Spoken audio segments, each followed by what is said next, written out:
Hello and welcome to our quick guide to unpacking content standards. My name is Ildi Lasko-Kerr and I'm happy to walk you through our four-step process. Unpacking your content standards is important for every teacher, regardless of the grade level or content area that they teach. It's especially important as we think about a standards-based teaching, learning, and assessment practice, and for collaborative teams and professional learning communities as they think about creating a guaranteed and viable curriculum that identifies the standards that have endurance, leverage, and readiness, and are used to then create a scope and sequence and a pacing guide for their grade level or content area.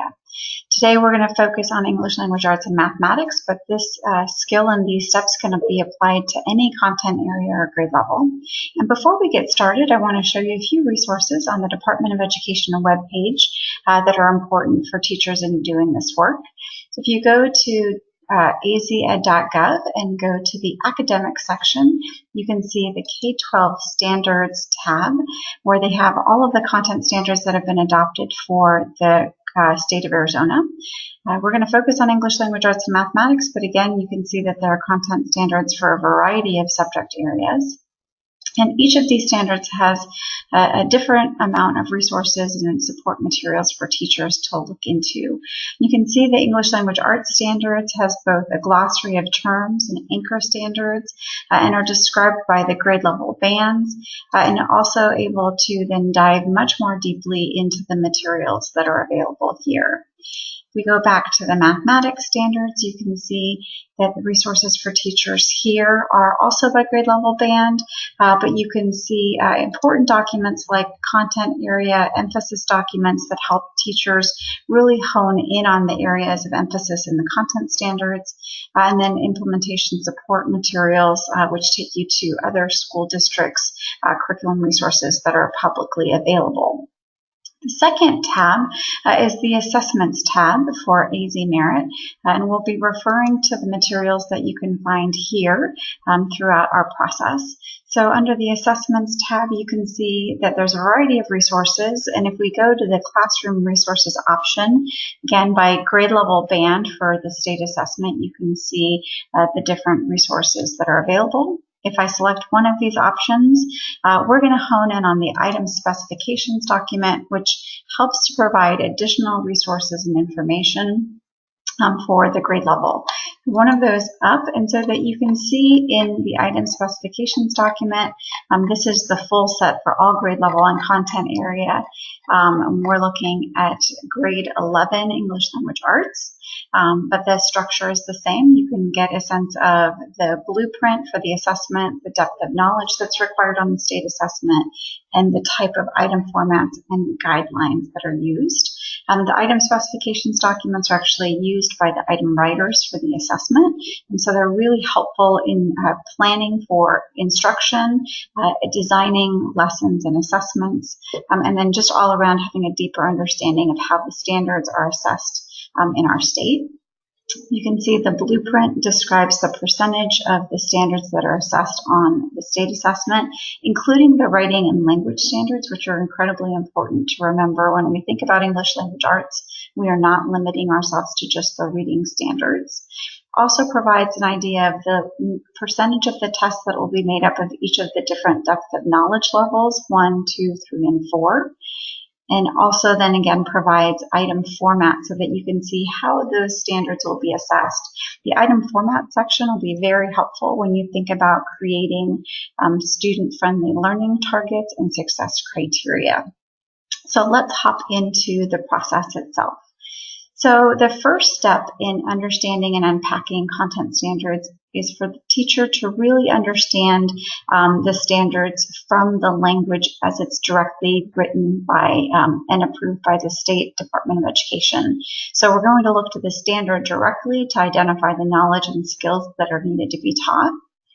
In the second step, we're going to look at assessments, and we're going to analyze assessment items that are aligned to the standard at the grade level and the appropriate level of rigor to develop a deeper understanding of how those knowledge and skills are assessed and additional supporting knowledge and skills that we can glean from assessments. The third step is creating student-friendly learning targets. And in this step, teachers are creating statements that reflect and pack those knowledge and skills together for students in a way that students can understand.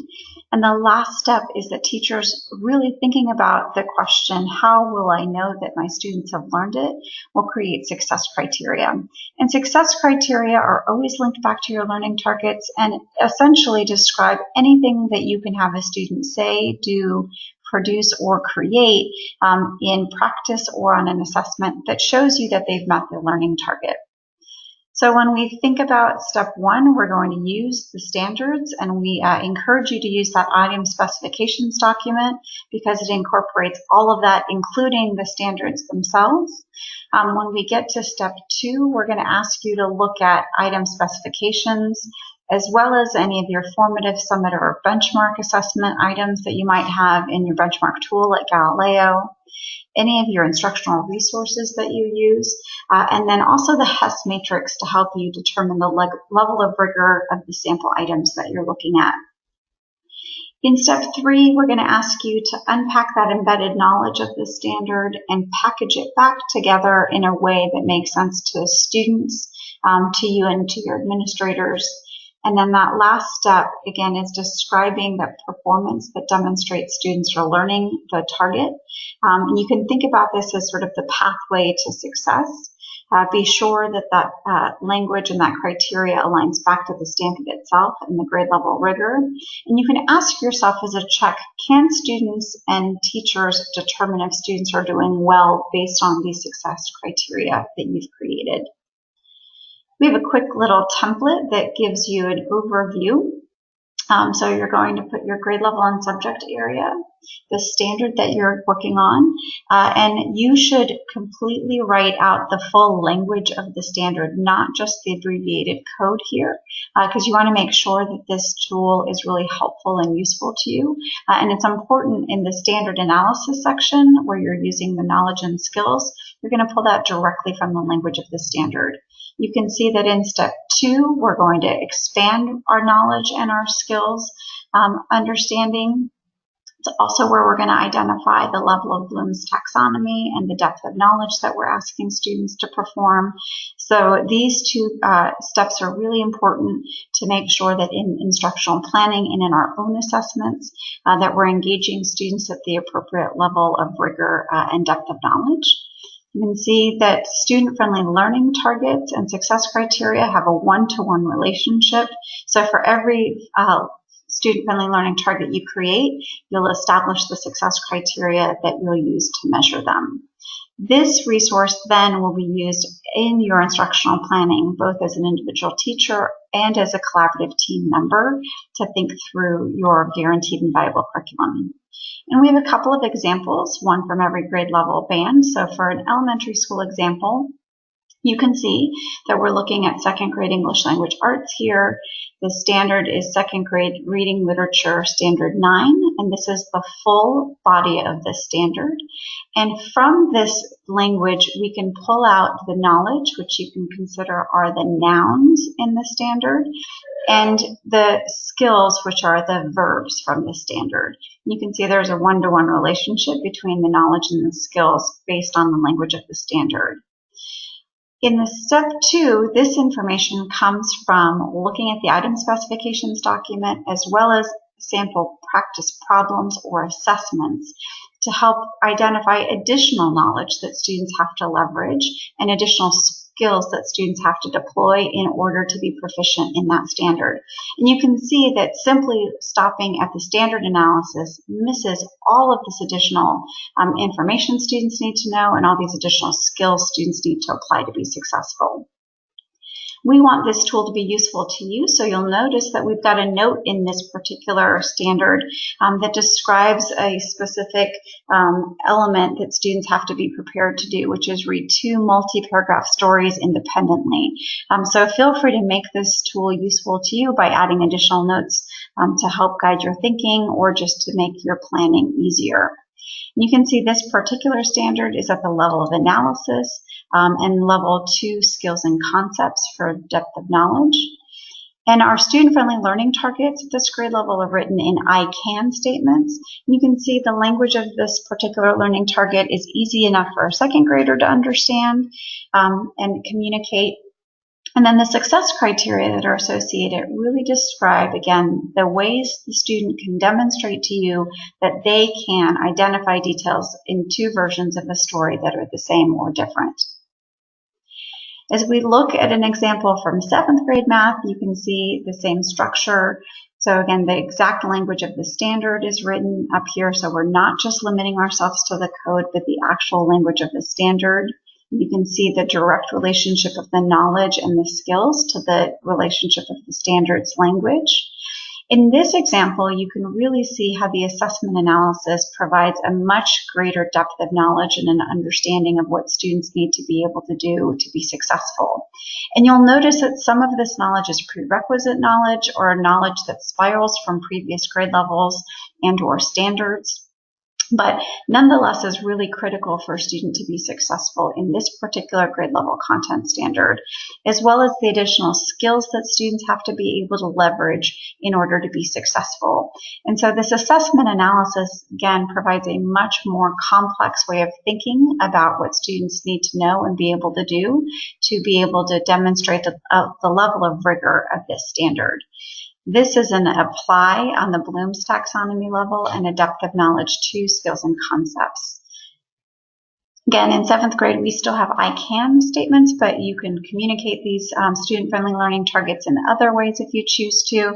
The important part is that students understand what they're learning and how what the target of their learning is, and also understand what they'll be asked to do and or produce to be successful or to show that they are able to fulfill the expectations of the content standard. And the last high school example is exactly the same structure. You can see the full depth and breadth of the standard is written out here. You can see that in some cases, the assessment analysis doesn't necessarily provide as much additional information as in some particular standards, but it always does provide additional insights to what students need to know and be able to do and how it would likely be assessed. And this particular standard is at the analyze level with level 3 depth of knowledge for strategic thinking and reasoning. And at the high school example, our student-friendly learning targets don't necessarily use I can statements, but you certainly can still use them at high school. It's really your personal preference. But the most important part is that those learning targets are easily understood by students, teachers, and parents, and then have associated success criteria so that you and your students understand what they'll be asked to do and at what level to be successful. So hopefully these examples, as well as the overview of the particular process, provides you a nice framework to come back at and unpack your standards.